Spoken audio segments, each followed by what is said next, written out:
शांताकारं भुजंगशयनं पद्मनाभं सुरेशरं विश्वाधारं गगनसदृशं मेघवर्णं शुभांगं लक्ष्मीकान्तं कमलनयनं योगविद्याविहंगनं वंदे विष्णु भवभयहरणं सर्वलोके एकनाथम। ओम नमो भगवते वासुदेवाय। आज पावन पवित्र योगिनी एकादशी है। आप सभी भक्तजनों को हार्दिक शुभकामनाएं। आपका दिन सफल हो, मंगलमय हो, यही प्रार्थना करते हैं। योगिनी एकादशी धर्म अर्थ काम मोक्ष की प्राप्ति करवाने वाली एक महा एकादशी है, जो कि चातुर्मास से पहले आती है। इस एकादशी का व्रत करने से पितृदेवता भी प्रसन्न होते हैं और 88,000 ब्राह्मणों को भोजन कराने के बराबर यह एकादशी फल देती है। और साथ ही अश्वमेध यज्ञ का फल मिल जाता है, जो भक्त इस व्रत कथा को और पूर्ण रूप से एकादशी व्रत के आज नियमों का पालन कर लेते हैं। पितृदेवता भी इससे प्रसन्न हो जाते हैं। तो संपूर्ण कथा का रसवादन कीजिएगा। आइए आरंभ करते हैं। मेरे साथ आप सभी भी बोलिए जय श्री कृष्ण, राधे राधे। योगिनी एकादशी का व्रत काफ़ी प्रचलित है। पौराणिक ग्रंथों के अनुसार तो तीनों लोकों में इस एकादशी को बहुत महत्व दिया गया है। पौराणिक ग्रंथों के अनुसार ही योगिनी एकादशी की जो कथाएं हैं वह इस प्रकार से वर्णित है। महाभारत काल की बात है कि एक बार धर्मराज युधिष्ठिर भगवान श्री कृष्ण से एकादशियों के व्रत का महत्व सुन रहे थे। उन्होंने भगवान श्री कृष्ण से कहा कि हे भगवान, आषाढ़ माह के कृष्ण पक्ष की एकादशी का क्या महत्व है और इस एकादशी का क्या नाम है। भगवान श्री कृष्ण ने कहा कि हे राजन, इस एकादशी का नाम योगिनी है। समस्त जगत में जो भी इस एकादशी के दिन विधि पूर्वक उपवास रखता है, प्रभु का पूजन करता है, उसके सारे पाप नष्ट हो जाते हैं। वह अपने जीवन में तमाम सुख सुविधा भोग विलास का आनंद लेता है और अंत में उसे मोक्ष की प्राप्ति होती है। योगिनी एकादशी का यह उपवास तीनों लोकों में प्रसिद्ध है। तब युधिष्ठिर जी ने कहा, प्रभु, योगिनी एकादशी का महत्व मुझे आपके मुख से सुनकर बहुत प्रसन्नता होगी। मेरी उत्सुकता और अधिक बढ़ गई है। कृपया इसके बारे में विस्तार से बताइए। तब भगवान श्री कृष्ण कहने लगे कि धर्म श्रेष्ठों में पुराणों में वर्णित एक कथा सुनाता हूँ, उसे ध्यान से सुने। स्वर्गलोक की अलकापुरी नामक नगर में कुबेर नाम के एक राजा राज्य किया करते थे। वह बड़े नेक धर्मी राजा थे और भगवान शिव के उपासक थे। आंधी आए, तूफान आए या कोई बाधा आए, उन्हें भगवान शिव की पूजा करने से कोई नहीं रोक सकता। भगवान शिव की पूजन के लिए उन्होंने अनेक प्रकार के व्यवस्थाएं की थी और साथ ही हेम नामक एक माली, जो कि फूलों की व्यवस्था करता था, वह हर रोज की पूजा से पहले राजा कुबेर को फूल देकर जाया करता था। हेम अपनी पत्नी विशालाक्षी से बहुत प्रेम करता था। वह बहुत सुंदर और गुणवान थी। एक दिन क्या हुआ कि हेम पूजा के लिए पुष्प लाया, तो रास्ते में उसने सोचा अभी पूजा में समय है, क्यों ना घर जाकर। उसने आते आते अपने घर की राह पकड़ ली। घर जाने के बाद अपनी पत्नी को देखकर वह कामाक्षक्त होकर उसके साथ रमण करने लगा। उधर पूजा का समय बीता जा रहा था और राजा कुबेर पुष्प न आने से व्याकुल हो उठे थे। तब पूजा का समय बीत गया और हेम पुष्प लेकर नहीं पहुंचा, तो राजा ने अपने सैनिकों को भेजकर उसका पता लगाया। सैनिकों ने लौटकर बताया कि महाराज, वह महापापी महाकामी अपनी पत्नी के साथ रमण करने में व्यस्त है। यह सुनकर तो कुबेर का गुस्सा 7वें आसमान पर पहुंच गया। उन्होंने तुरंत हेम को पकड़कर लाने को कहा। तब हेम कांपते हुए राजा कुबेर के सामने खड़ा था। कुबेर ने हेम को क्रोधित होते हुए कहा कि हे नीच, तुम महापापी, तुमने कामवश होकर भगवान शिव का निरादर किया है। तुम्हें श्राप देता हूँ कि स्त्री के वियोग और पूर्ण रूप से वियोग का तुम्हें दुख सहना होगा और मृत्युलोक में जाकर कोढ़ी तुम हो जाओगे। अब कुबेर जी के श्राप से हेममाली भूतल पर पहुंच गया और कोढ़ से ग्रस्त हो गया। स्वर्गलोक में वास करते हुए उसने दुखों की अनुभूति नहीं की, लेकिन वहाँ पृथ्वी पर भूख प्यास के साथ साथ एक गंभीर बीमारी कोढ़ से उसका सामना हो रहा था। उसे अनेक दुखों का कोई भी अंत नजर नहीं आ रहा था, लेकिन उसने भगवान शिव की पूजा भी करी हुई थी। उसके कर्म ही कहिए कि एक दिन घूमते घूमते मार्कंडेय ऋषि के आश्रम में वह पहुंच गया। वह मार्कंडेय ऋषि के आश्रम की शोभा देखते ही प्रसन्न हो गया। ब्रह्मा जी के समान ही मार्कंडेय ऋषि की सभा का नजारा भी था। उनके चरणों में वह गिर पड़ा और महर्षि के पूछने पर अपनी व्यवस्था से उन्हें अवगत कराया। अब ऋषि मार्कंडेय जी ने कहा कि तुमने मुझसे सत्य बोला है, इसलिए मैं तुम्हें एक उपाय बताता हूँ। आषाढ़ माह के कृष्ण पक्ष को योगिनी एकादशी होती है। उनका व्रत विधि पूर्वक यदि तुम करोगे तो तुम्हारे सारे पाप नष्ट हो जाएंगे। अब माली ने ऋषि को साष्टांग प्रणाम किया और उनके बताए अनुसार योगिनी एकादशी का व्रत किया। इस प्रकार उसने अपने सारे श्राप से उसे छुटकारा मिल गया और वह फिर से वास्तविक रूप में आकर अपनी पत्नी के साथ सुखपूर्वक रहने लगा। भगवान श्री कृष्ण कथा सुनकर युधिष्ठिर जी से कहने लगे, हे राजन, 88,000 ब्राह्मणों को भोजन कराने के पश्चात जितना पुण्य मिलता है उसी के समान पुण्य की प्राप्ति योगिनी एकादशी का व्रत विधि पूर्वक करने से, उपवास रखने के से होती है। और व्रती इस लोक में सुख भोग कर वह अन्य लोक में भी मोक्ष की प्राप्ति कर देता है। तो इस तरह से यह योगिनी एकादशी व्रत की कथा है।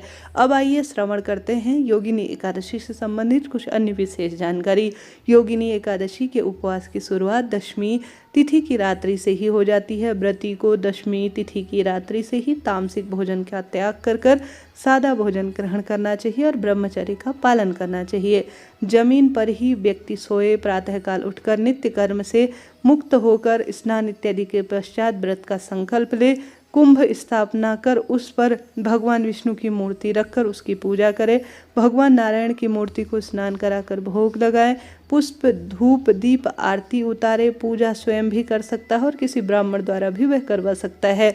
दिन में योगिनी एकादशी की व्रत कथा जरूर सुननी चाहिए। इस दिन दान कर्म सत्कर्म करना बहुत कल्याणकारी होता है। पीपल के पेड़ की पूजा भी इस दिन करना सर्वश्रेष्ठ माना जाता है। रात्रि में जागरण करना आवश्यक है तो अति उत्तम है। इस दिन दुर्व्यसनों से भी दूर रहना चाहिए और सात्विक चीज़ों का सेवन करना चाहिए। योगिनी एकादशी व्रत केवल एक धार्मिक अनुष्ठान नहीं बल्कि आध्यात्मिक जागृति और पवित्रता को बढ़ाने का एक मार्ग है। यह व्रत सच्ची श्रद्धा, नियम और तपस्या से किया जाए तो निश्चित ही जीवन के समस्त दोष समाप्त होकर दिव्य चेतना का उदित होता है। साल 2025 में आज योगिनी एकादशी का व्रत किया जा रहा है। इस दिन भगवान विष्णु का स्मरण, कथा सुने, व्रत रखें और जीवन में धर्म, पुण्य और आध्यात्मिक मार्ग को संतुलित करें। इस तरह से यह कथा है। अब आइए श्रवण कर लेते हैं एकादशी व्रत की आरती का। ओम जय एकादशी माता, मैया जय एकादशी माता, विष्णु पूजा व्रत को धारण कर शक्ति मुक्ति पाता।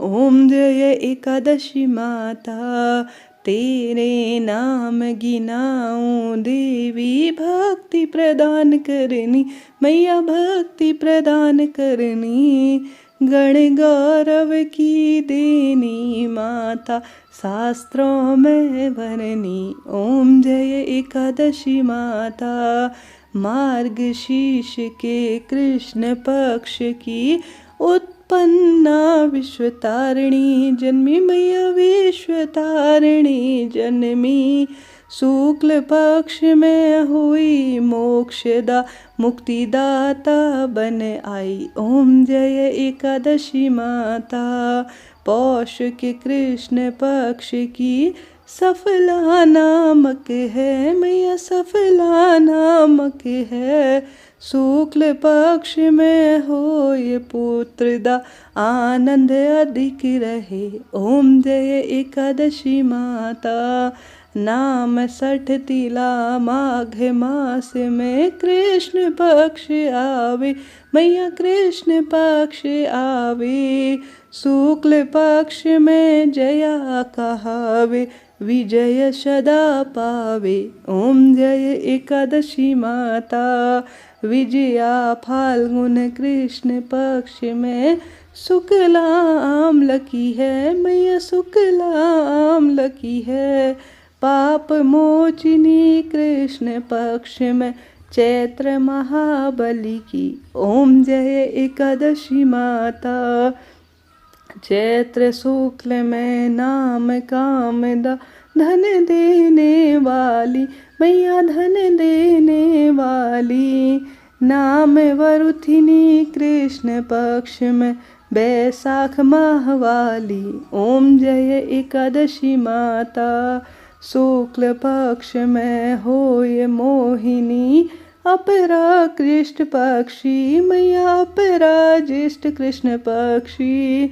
नाम निर्जला सफ सुख करनी शुक्ल पक्ष रखी। ओम जय एकादशी माता योगिनी नाम आषाढ़ में जानो। कृष्ण पक्ष करनी मैया कृष्ण पक्ष करनी। देव शयनी नाम कहायो शुक्ल पक्ष धरनी। ओम जय एकादशी माता कामिका श्रावण मास में आवे। कृष्ण पक्ष कहिए मैया कृष्ण पक्ष कहिए। श्रावण होय शुक्ल पवित्र आनंद से रहिए। ओम जय एकादशी माता अजा भाद्रपद कृष्ण पक्ष की परिवर्तनी शुक्ला मैया परिवर्तनी शुक्ला। इंद्रा अश्विन कृष्ण पक्ष में व्रत से भव सागर निकला। ओम जय एकादशी माता पाम्पा कुंशा शुक्ल पक्ष में आप हरनहारी मैया आप हरनहारी। रमा मास कार्तिक में आवे सुखदायक भारी। ओम जय एकादशी माता देव उत्थानी शुक्ल पक्ष में दुख नाशक मैया मैया दुख नाशक मैया। पावन मास में करो विनती पार करो नैया। ओम जय एकादशी माता परमा कृष्ण पक्ष में होती जन मंगल करनी मैया जन मंगल करनी। शुक्ल मास में होय पद्मिनी दुख दारिद्र हरनी। ओम जय एकादशी माता जो कोई एकादशी की भक्ति सहित आरती गावे मैया भक्ति सहित गावे। जन गुर दीता स्वर्ग का वासा निश्चय वह पावे। ओम जय एकादशी माता ओम जय एकादशी माता मैया जय एकादशी माता। बोले एकादशी माता की जय। आप सभी भक्तजनों ने एकादशी व्रत की कथा सुनी, आरती सुनी, आपका आभार और धन्यवाद। वीडियो जरा सा भी उपयोगी रहता है तो लाइक करें, शेयर करें, सब्सक्राइब करें।